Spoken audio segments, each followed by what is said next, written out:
আসসালামু আলাইকুম প্রিয় দর্শক, কদিন আগে আমি আপনার মডেল মেঘনা আলমকে নিয়ে একটা কন্টেন্ট করেছিলাম এবং সেখানে আমি কিছু প্রশ্ন করেছিলাম যে তিনি মিস আর্থ হয়েছেন কি হন নাই সেটা ইম্পর্টেন্ট না, উনি মডেল কি মডেল না সেটাও আমার কাছে গুরুত্বপূর্ণ না, উনি খুব বিখ্যাত লোক কি না সেটাও আমার কাছে গুরুত্বপূর্ণ না। আমি বলেছিলাম একটা কথা, এই দেশের একজন নাগরিক, তাকে যেভাবে দরজা ভেঙে গ্রেপ্তার করতে হলো, আটক করতে হলো এবং আটক করার পর বেশ কয়েক ঘন্টা উনি কোথায় আছেন সেটা কাউকে জানানো হলো না। তারপর তাকে রাতের বেলা, বৃহস্পতিবারের দিন রাতের বেলা আদালতে যে ম্যাজিস্ট্রেট আদালত থেকে তাকে আপনার 30 দিনের জন্য কারাগারে পাঠিয়ে দেওয়া হলো। এই যে ঘটনাগুলি ঘটনা হলো, এই ঘটনাটা আসলে সঠিক হয়েছে কিনা, এই ছিল আমার প্রশ্ন। এবং এরপরে অনেক ঘটনা কিন্তু ঘটেছে, ধীরে ধীরে আমরা জানতে পারলাম যে কেন তাকে করা হয়েছে। সৌদি আরবের যে রাষ্ট্রদূত ছিল আমাদের এখানে, তার সঙ্গে তার কী সম্পর্ক ছিল। বিভিন্ন পত্রপত্রিকা দেখেছি তাদের 8 মাসের সম্পর্ক, 4 মাস পরে তাদের মধ্যে একটা বাগদানও হয়েছিল। এই অনেক ঘটনা। তারপর এই ভদ্রমহিলা যখন জানতে পেরেছে যে ওই সৌদি রাষ্ট্রদূতের স্ত্রী আছে, সন্তান আছে, তখন তিনি বিয়ে করতে রাজি হননি, বেঁকে বসেছেন, এটাও নাকি একটা কারণ। এই সমস্ত অনেক ঘটনা কিন্তু আমরা শুনেছি এবং সেগুলো সত্য মিথ্যা পরে আলোচনা হবে, কিন্তু ওইগুলো নিয়ে কিন্তু আমার কোনো কথা ছিল না। আমার বক্তব্যটা ছিল যে তাকে এই প্রক্রিয়ায় দরজা ভেঙে এই প্রক্রিয়ায় তাকে গ্রেপ্তার করাটা প্রয়োজনীয় ছিল কিনা, সঠিক ছিল কিনা। যেদিন আমি এই কন্টেন্টটা করলাম তার পরদিন আমি দেখলাম আমাদের আইন উপদেষ্টাও ঠিক একই কথা বলেছেন। তিনি বলেছেন যে তাকে যেভাবে গ্রেপ্তার করা হয়েছে, উনি আইন উপদেষ্টা কী বলেছিলেন যে মেঘনা আলম যে প্রক্রিয়ায় আটক তা সঠিক হয়নি। দেখুন, আইন উপদেষ্টা নিজেও কিন্তু আইনের একজন শিক্ষক, তো উনি বলেছেন এটা সঠিক হয়নি। আমার কিন্তু সে একই কথা, একটা যে আইনে তাকে গ্রেপ্তার করা হয়েছে সে আইনটা খারাপ আইন, সে আইনটা কালো আইন, সে আইনটা খুবই মন্দ একটা আইন। সে আইন অনুযায়ী বাংলাদেশের সরকার প্রশাসন আর কি যে কাউকে যে কোনো সময় যদি তাদের কাছে মনে হয় যে এই লোকটা রাষ্ট্রের জন্য ক্ষতিকর, তাকে গ্রেপ্তার করতে পারে। এটা একটা আইন আছে আমাদের, এটা 74-এর একটা আইন ছিল, বিশেষ ক্ষমতা আইন। এই ক্ষমতা আইনটা শেখ মুজিবুর রহমান তৈরি করেছিলেন। এই আইনটাকে সবাই বলেছে এটা কালো আইন, কিন্তু ক্ষমতায় যাওয়ার পর কেউ এই আইনটা পরিবর্তন করেনি। এটা হলো আমাদের জাতির জন্য একটা ট্র্যাজেডি, কারণ যখন যে ক্ষমতায় গেছে সে এই আইনটার অপব্যবহার করে, অপপ্রয়োগ করে তারা ক্ষমতায় টিকে থাকার চেষ্টা করেছে। তো এরকম একটা আইন থাকা উচিত নয়, এটা আমরা সবাই বলি। তো আইন যে উপদেষ্টা উনি কিন্তু সে কথাটা বলেন, উনি বলছেন যে উনি আইন নিয়ে কোনো প্রশ্নই করেননি, আইন নিয়ে কোনো কথাই বলেননি। উনি বলছেন যে প্রক্রিয়া নিয়ে, আটকের প্রক্রিয়াটা ঠিক হয়নি, এটা ছিল আইন উপদেষ্টার বক্তব্য। এই ঘটনাটা নিয়ে আবার আজকে একটা আলোচনা হয়েছে কেন? সচিবালয়ে স্বরাষ্ট্র মন্ত্রণালয়ের একটা আইন শৃঙ্খলা সংক্রান্ত কোর কমিটি একটা বৈঠক ছিল। সেই বৈঠক শেষ হওয়ার পর তারা যখন বেরিয়েছেন, স্বরাষ্ট্র উপদেষ্টা অথবা প্রধানমন্ত্রীর বিশেষ সহকারী খুদা বক্স চৌধুরী, সাবেক আইজিপি উনি, যখন তারা বের হয়েছেন তখন তারা সাংবাদিকদের মুখোমুখি হয়েছেন। সাংবাদিকরা আবার সেই মেঘনা আলম প্রসঙ্গে তাদেরকে জিজ্ঞাসা করেছে। এক্ষেত্রে এই খুদা বক্স চৌধুরী যে বক্তব্যটা দিয়েছেন সেটা আমাকে রীতিমতো হতভম্ব করে দিয়েছে। উনি কি বলেছেন শুনুন। উনি বলেছেন, সাংবাদিকদের প্রশ্নের উত্তরে উনি বলেছেন, আপনার প্রশ্ন শুনে মনে হচ্ছে, মানে ওই সাংবাদিকের প্রশ্ন শুনে, যে সরকার একটা বেআইনি কাজ করে ফেলেছে। এই আইন যে ব্যবহৃত হচ্ছে না তা নয়, তারা আদালতে গেছেন, আদালত আমাদের কাছে জানতে চেয়েছেন, আমরা আদালতকে জবাব দেব। মানে উনি আদালতকে জবাব দেবেন, অতএব উনি সাংবাদিকদের আর কিছু বলবেন না। এবং পাশাপাশি উনি কী বললেন, যে আপনারা যেভাবে বলছেন মনে হচ্ছে সরকার একটা বেআইনি কাজ করেছে। না, বেআইনি কাজ করেনি, এই আইন আগেও অনেকবার ব্যবহৃত হয়েছে। খুদা বক্স চৌধুরীর কাছে আমার প্রশ্ন, ভাই আগে এই আইনটা ব্যবহার হয়েছে, অনেকবার ব্যবহার হয়েছে, যতবার ব্যবহৃত হয়েছে ততবার যে সরকার ব্যবহার করেছেন তাদেরকে মানুষ সমালোচনা করেছে। হাসিনা আমলে এই আইনটা বহুবার ব্যবহৃত হয়েছে, মানুষ হাসিনার সমালোচনা করেছেন। কেউ কি আইনের ব্যবহারটাকে ভালো বলেছে? বলেনি। আইন তো কত কিছু আছে, সব আইনই কি আপনি প্রয়োগ করাটাকে ভালো বলবে লোকে? বলবে না। সরকার তো মানবিক, সরকার তো যন্ত্রণা। এই আইনটা ব্যবহার হয়েছে আগে অনেকবার, অতএব আমরাও ব্যবহার করলাম। এটা কেমন যুক্তি মিস্টার খুদাবক্ত চৌধুরী? এই যুক্তিটা কি? যে সরকার হাসিনা সরকারের পতন ঘটিয়ে প্রতিষ্ঠিত হয়, যে সরকার নিজেরা বিপ্লবের চেতনা ধারণ করে বলে দাবি করে, সেই সরকারের একজন প্রতিনিধি এই কথাটা বলতে পারে যে এই আইনটা আগেও ব্যবহার হয়েছে, অতএব আমরাও ব্যবহার করলাম? এটা কোনো কথা? দেখুন, এখানে আরও একটা কথা, ওনাকে জিজ্ঞাসা করা হয়েছিল যে আইন উপদেষ্টা তো বলেছে এই আইনটা ব্যবহারের, এই আইনের প্রক্রিয়াটা, গ্রেপ্তারের প্রক্রিয়াটা সঠিক হয়নি।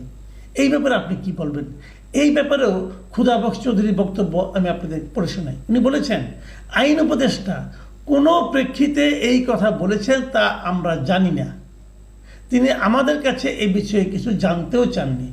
আইন উপদেষ্টা এই কথাটা কোন প্রেক্ষিতে বলছে এটা উনি জানেন না। বাংলাদেশের সব লোক জানে, বাংলাদেশের সমস্ত লোক জানে, কারণ এটা মিডিয়াতে এসেছে। উনি জানেন না, তার উনি পত্রিকা পড়েন না, ওনার সঙ্গে মিডিয়ার কোনো যোগাযোগ নাই। দেশে কি হচ্ছে, অন্য উপদেষ্টারা কি বলছেন, উনি কিচ্ছু জানেন না। ওনাকে জিজ্ঞাসা করলে উনি বলবেন। আইন উপদেষ্টা ওনাকে জিজ্ঞাসা করবেন কেন? কেন জিজ্ঞাসা করবেন? আইন উপদেষ্টা একটা মন্তব্য করেছেন, পুরো ঘটনাটার প্রেক্ষিতে উনি ওনার মন্তব্যটা করেছেন। সেই মন্তব্যটা আপনি জানবেন আপনার দায়িত্বে। আপনি সাংবাদিকজন আপনাকে জিজ্ঞাসা করেছে, আপনি জবাব দিবেন। অথবা যদি আপনি না জেনে থাকেন, সেটা কিন্তু না জানানো তো আপনার দায়িত্ব নয়। কারণ আপনাদের মন্ত্রণালয়ে একটা বিষয় সম্পর্কে আইন উপদেষ্টা একটা মন্তব্য করেছেন, উনি তো লুকিয়ে লুকিয়ে করেন নাই, ওপেন করেছেন, তা আপনি জানবেন না কেন? এগুলি হলো কি, এগুলি হলো খুবই আমলাতান্ত্রিক বক্তব্য। জনগণ থেকে বিচ্ছিন্ন থাকা, রাষ্ট্রকে, সরকারকে জনগণ থেকে বিচ্ছিন্ন করে রাখার একটা পুরনো পদ্ধতি, পুরনো এবং অকার্যকর পদ্ধতি। দেখুন, এই পদ্ধতিতে কিন্তু স্বরাষ্ট্র উপদেষ্টা নিজেও ঢুকে পড়েছেন, মিস্টার জাহাঙ্গীর আলম চৌধুরী। উনি কি বলেছেন আমরা সবাই জানি। যেদিন আইন উপদেষ্টা এই কথা বললেন যে প্রক্রিয়ায় গ্রেপ্তার করা হয়েছে সেটা ঠিক হয়নি। কে গ্রেপ্তার করেছে? ডিবি গ্রেপ্তার করেছে বলে ডিবি কিন্তু 24 ঘন্টা পরে, অনেক লম্বা একটা সময় পরে তারা জানিয়েছে, আগে স্বীকার করেনি। তো এই সমস্ত কারণে আমরা দেখলাম যে ডিবির যিনি হেড ছিলেন, ডিবির ডেপুটি কমিশনার যিনি ছিলেন, তাকে কিন্তু সরিয়ে দেওয়া হয়েছে। এখন এই ডিবি প্রধান রেজাউল করিম মল্লিককে যে সরিয়ে দেওয়া হলো, তাকে কেন সরিয়ে দেওয়া হয়েছে এটা কিন্তু সবাই মোটামুটি বুঝে গেছে, কেউ কিছু বলেনি। কিন্তু জাহাঙ্গীর আলম চৌধুরী যিনি স্বরাষ্ট্র উপদেষ্টা, উনি এখনও বোঝেননি যে ওনাকে কেন সরানো হয়েছে। উনি বলছেন কি? উনি বলছেন পুলিশের পদগুলোতে যাবে আসবে, এটাই নিয়ম। মেঘনা আলমের ঘটনাকে কেন্দ্র করে তাকে সরানো হয়নি। উনি হয়তো অসুস্থ আছেন, সেজন্য তাকে সরানো হয়েছে। ভাই, উনি কি অসুস্থ? আবার হয়তো অসুস্থ, মানেটা কি? আপনারা যেটা করছেন এটা হলো জনগণের সঙ্গে এক ধরনের রসিকতা করছেন। জনগণকে আপনি জানাতে, এটা তো ট্রান্সপারেন্সির ব্যাপার। আপনি বলতে পারেন ওনাকে অন্য কারণে সরানো হয়েছে, কী কারণ সেটা আপনি জানবেন না। আপনি স্বরাষ্ট্র বিষয়ক উপদেষ্টা, আপনাকে জানানো হয়নি কেন? এটা তো একটা বড় ঘটনা। যদি এই কারণেও সরানো না হয়ে থাকে, তবুও তো আপনি জানা দরকার যে ডিবির প্রধানকে কেন সরানো হলো, এটা আপনি জিজ্ঞাসা করবেন না? জিজ্ঞাসা করা উচিত না আপনার? যদি আপনাকে কেউ জিজ্ঞাসা করে, স্বরাষ্ট্র মন্ত্রণালয়ের আপনি দায়িত্বপ্রাপ্ত ব্যক্তি, যদি আপনাকে জনগণের কথা বাদ দেন, যদি আপনাকে প্রধান উপদেষ্টাও জিজ্ঞাসা করে যে কেন সরানো হলো, আপনার একটা জবাব থাকতে হবে না? তা আপনি জানেননি কেন? জিজ্ঞাসা করেননি কেন? আপনি তো পুলিশ প্রধানকে আপনি জিজ্ঞাসা করতে পারেন যে কোনো মুহূর্তে। তাকে সরিয়েছে ডিএমপির কমিশনারকে আপনি ফোন দিয়ে জিজ্ঞাসা করতে পারতেন কেন সরালেন। জনগণ কি বুঝে না যে এরকম একটা লোককে যখন সরানো হয় তখন সরকারের সর্বোচ্চ পর্যায় থেকে এই ব্যাপারে নির্দেশনা আসে? এটা কি জনগণ জানে না? এই দেশে মানুষ কি ভাই চানাচুর খায় নাকি? এটা কেমন কথা? আবার এর মধ্যে আমরা দেখছি কিছু কিছু পত্রপত্রিকা আরেক রোল প্লে করতেছে। এর হলো আরেক ভয়ঙ্কর। আমরা বলি না মাঝে মাঝে যে পত্রিকাগুলিও নানাভাবে কিন্তু সরকারকে পালিশ করার তালে থাকে, এবং সে পত্রিকাগুলো নিজস্ব ধান্দা থাকে বিভিন্ন ধরনের পত্র, তাদের ব্যবসায়িক সুযোগ সুবিধা, তাদের উপর থাকা মামলার থেকে বেঁচে থাকার সুবিধা, এই সমস্ত কারণে এরকম একটা পত্রিকা হলো, আমি যেটা নিয়েছি আপনাদের হাতে, এটা বাংলাদেশ প্রতিদিন। এর মালিককে বসুন্ধরা গ্রুপ। তো বুঝতেই পারছেন বসুন্ধরা গ্রুপের ধান্দাটা কি। সেখানে একটা নিউজ আপনি দেখেন, আপনি পড়ে শুনে আপনাকে, মেঘনা আলমের হানি ট্র্যাপ, রাষ্ট্রের বিরুদ্ধে ভয়াবহ ষড়যন্ত্র। মানে ওনারা খুঁজে পেয়েছেন যে মেঘনা আলমের একটা হানি ট্র্যাপ ছিল। মানে হানি ট্র্যাপ বলতে যে জিনিসটা বোঝায়, আমি আপনাদের একটু বুঝিয়ে বলি। বিভিন্ন রকম নারীরা বিভিন্ন প্রভাবশালী ব্যক্তিদেরকে ডেকে নিয়ে এসে তাদেরকে নানাভাবে ভুলিয়ে তাদের কবজায় নেয় এবং তাদের কাছ থেকে নানা ধরনের গুরুত্বপূর্ণ ইনফরমেশন তারা সংগ্রহ করে।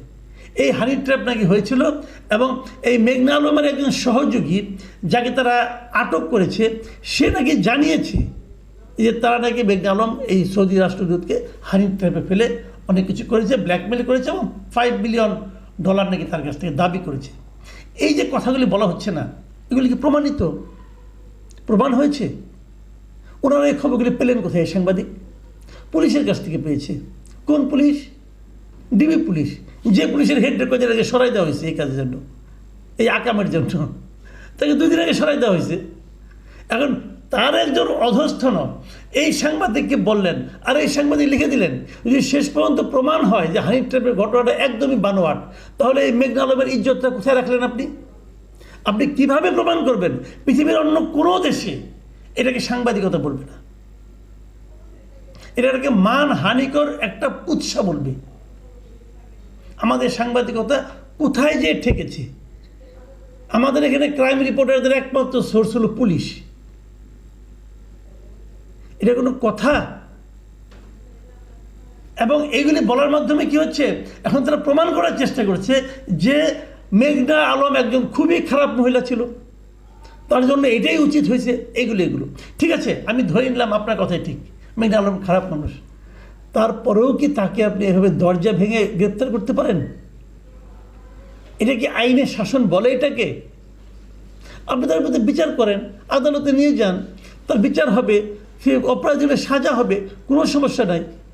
কিন্তু আপনি দরজা ভেঙে কেন ধরলেন? যে জিনিসটা মিস্টার আসিফ নজরুল বলেছেন যে গ্রেপ্তারের প্রক্রিয়াটা সঠিক হয়নি, এবং উনি বলেছেন, কিন্তু সরকারের অন্য কেউ এটা স্বীকারও করছেন না। এটা হলো কি সরকারকে বিব্রত করার, সারা দুনিয়ার কাছে, বহির্বিশ্বের কাছে, ওয়েস্টার্ন ওয়ার্ল্ডের কাছে সরকারকে বিব্রত করার একটা পদ্ধতি। কতগুলি আড়াআড়ি লোক বসে আছে গুরুত্বপূর্ণ জায়গায়, তারা এগুলি করছে। প্রিয় দর্শক, আমরা এ ধরনের উদাহরণ বারবার দেখতে চাই না, আর তো দেখতেই চাই না। আপনারা ভালো থাকবেন। এখন এ পর্যন্তই। আল্লাহ হাফেজ।